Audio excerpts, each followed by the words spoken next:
नमस्कार,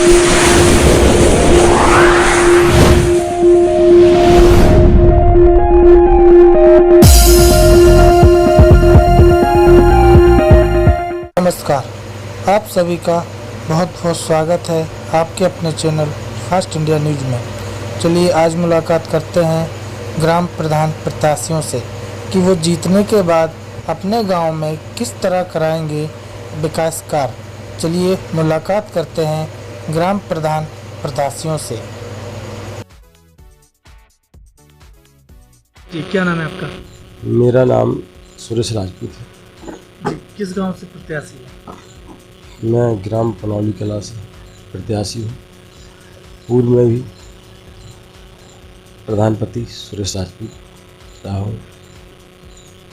पहले जो कार्यकाल रहा है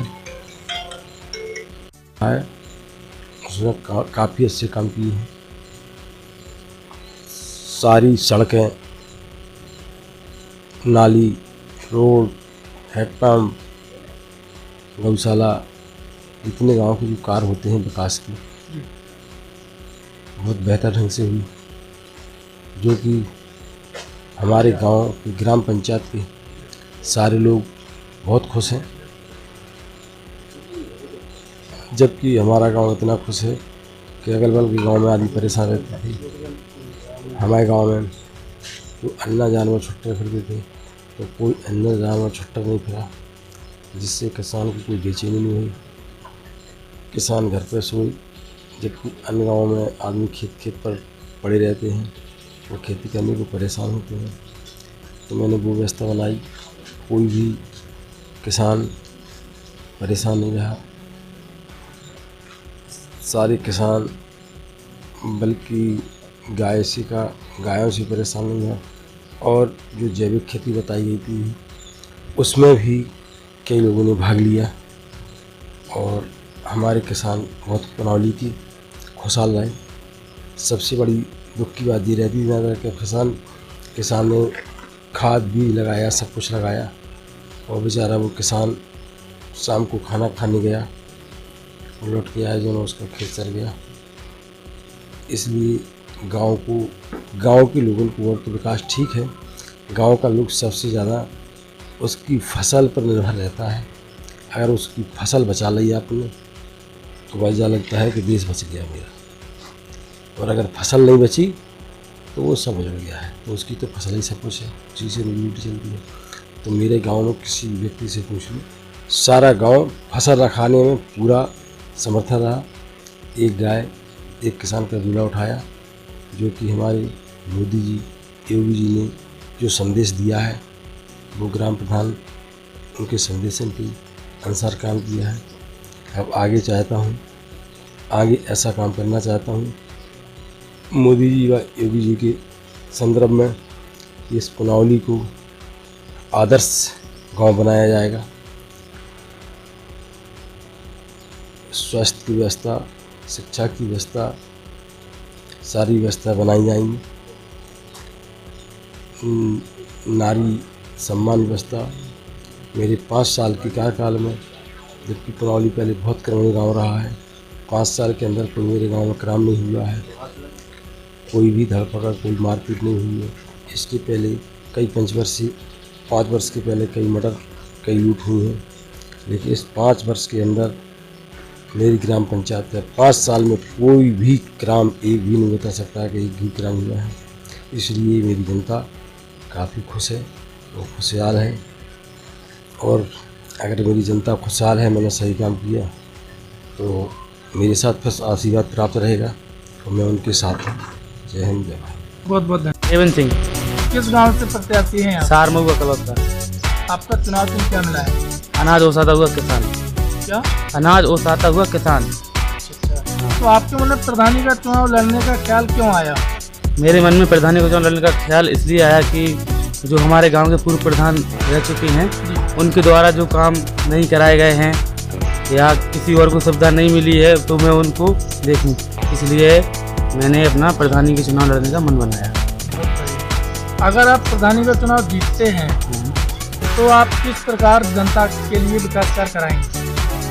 मैं जनता के लिए विकास कार्य सबसे पहले तो मैं गांव की शिक्षा व्यवस्था को ठीक करूंगा कि जो बच्चे स्कूल नहीं जाते हैं उनके घर घर जाके उनके माता पिताओं से कह के तो क्यों नहीं जा रहे हैं स्कूल, तो उनको स्कूल जाना चाहिए। गांव में शिक्षा व्यवस्था को अच्छा होना चाहिए।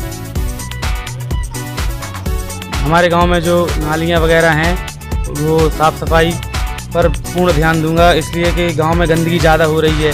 जगह जगह कूड़ा डला है, नालियां बंद हैं, तो उनको साफ़ सफाई को कोई किसी ने अभी तक ध्यान नहीं दिया है। नालियां कई सालों से टूटी पड़ी हैं, तो उनको किसी ने सुधरवाया नहीं है। तो गांव की साफ़ सफाई पे मैं विशेष ध्यान दूंगा। एक दूसरी समस्या हमारे गांव में पानी की प्रॉब्लम ज़्यादा है। यहाँ पर पथरीला इलाका होने की वजह से पानी नहीं है, तो मैं सबसे पहले यही प्रयास करूँगा कि गाँव में पानी की व्यवस्था को जल्द से जल्द सही घर घर पानी पहुँचा सकूँ। और हमारे गांव में सबसे बड़ा मुद्दा ये है कि जो पढ़ने लिखने वाले लड़के हैं, नए युवक हैं, युवतियाँ हैं, तो उनके लिए हम निःशुल्क कंप्यूटर शिक्षा प्रदान करेंगे यहाँ पे गांव में, कि उनको बाहर कहीं नहीं जाना पड़े और वो गांव के लोगों को हर चीज़ की व्यवस्था मिल जाए। जैसे खेती के वगैरह उनके पंजीकरण होते हैं ऑनलाइन वगैरह, तो उनको यहीं पर सारी सुविधाएं मिल जाएं। यानी कि आप अपनी तरफ से कराएंगे? हाँ, हम अपनी तरफ से कराएंगे निःशुल्क। इसमें किसी भी व्यक्ति का कोई पैसा नहीं लिया कोई जाएगा? पैसा नहीं लिया जाएगा किसी का भी। यानी कि आपका कहने का मतलब है अगर आप प्रधानी का चुनाव जीतते हैं हाँ, तो आपने जिन मुद्दों पे बात की है ये सारे मुद्दे आप कंप्लीट करेंगे? हाँ, हम करके दिखाएंगे ये मुद्दे सारे। के अलावा और आप कौन कौन से विकास कार्य कराएंगे अपने गाँव में?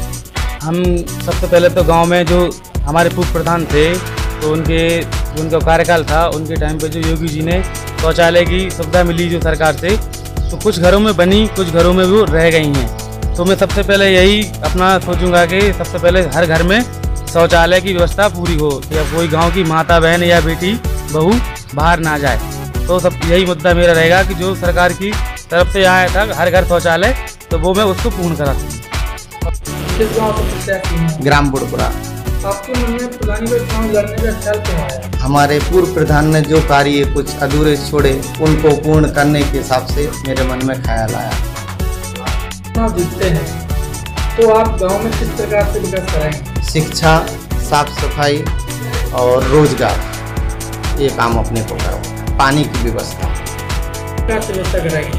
जो हमारे गांव में नालियां चौक पड़ी हुई हैं, कचरे का अंबार पड़ा हुआ है, इन सबको व्यवस्था करवानी। जो बच्चे स्कूल नहीं जाते हैं उनके पेरेंट्स लोग को समझाना, घर पे जाके फिर उनको स्कूल पहुंचवाना, ये कार्य हमें करने हैं। विकास कार्य, रोजगार है, पानी की व्यवस्था है गांव में। आपका कहना है कि अगर आप प्रधानी का चुनाव जीतते हैं तो आप अपने गांव में विकास की लहर लाएंगे? विकास की लहर लाएंगे। जी आप बताएं, आपका चुनाव चिन्ह क्या मिला है? मेरा चुनाव चिन्ह है कैरम बोर्ड।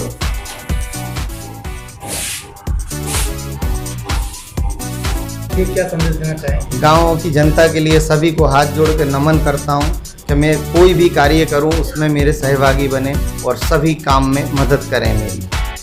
नाम क्या और आपको चिन्ह मिला है, कौन सा चिन्ह मिला है? मेरा नाम संतोष कुमार राजपूत है और मेरा चुनाव चिन्ह है कन्नी। किस तरीके से चुनाव लड़ना है, क्या तैयारी ये है कि गांव के जो हमारे पूर्व प्रधान रहे हैं उन्होंने जो गांव में जो विकास का कार्य नहीं किया है, तो मैं ये चाहता हूं कि मैं उस विकास को पूर्ण कराने का कार्य करूं, आगे बढ़ाऊं। गांव की साफ सफाई है, नल है, शौचालय है और पानी की व्यवस्था है, नाली की व्यवस्था है। ये कार्य पूर्ण करने के लिए मैं चुनाव लड़ाऊंगा।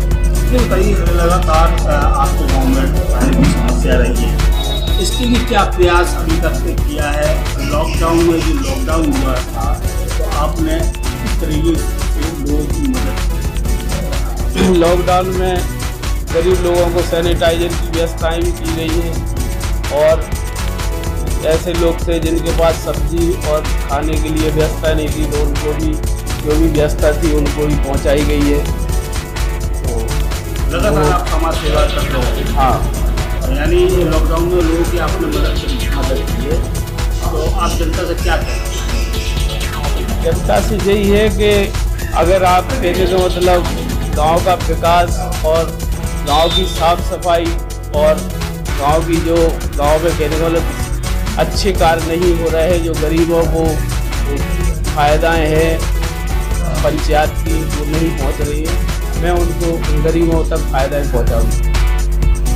जो गांव के अंदर शिक्षा की उचित व्यवस्था नहीं है तो उन पर भी मैं सुधार करूंगा, जिससे कि आज स्कूल में पता चले कि टीचर 6 हैं और एक टीचर पता चला 2 आ रहे हैं, 4 घर पे पड़े हैं, उनकी कोई देख रेख नहीं है, ना ही उनकी कोई जाके ये पूछता है कि आप क्या पढ़ा रहे हो। मन में क्या सुझाव ग्राम प्रधान का चुनाव लड़ने में क्या सुझाव, क्या कमियाँ मिली आपको? नहीं, गांव में जो कमियां देखी कि भाई ठीक है हमारे गांव की जनता चुनती जरूर है, मगर चुनने के बाद उन फिर नज़र नहीं रखती है कि हमारे गांव में पंचायत से क्या क्या चीज़ें उपलब्ध हो सकती हैं।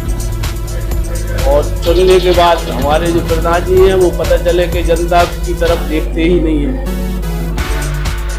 चुनाव हुआ, इसके बाद अपने घर पर रहना, शांति से अपने फ्री हैं, कोई दिक्कत नहीं, जनता भटकती रहती है। रद्द पेंसिल है,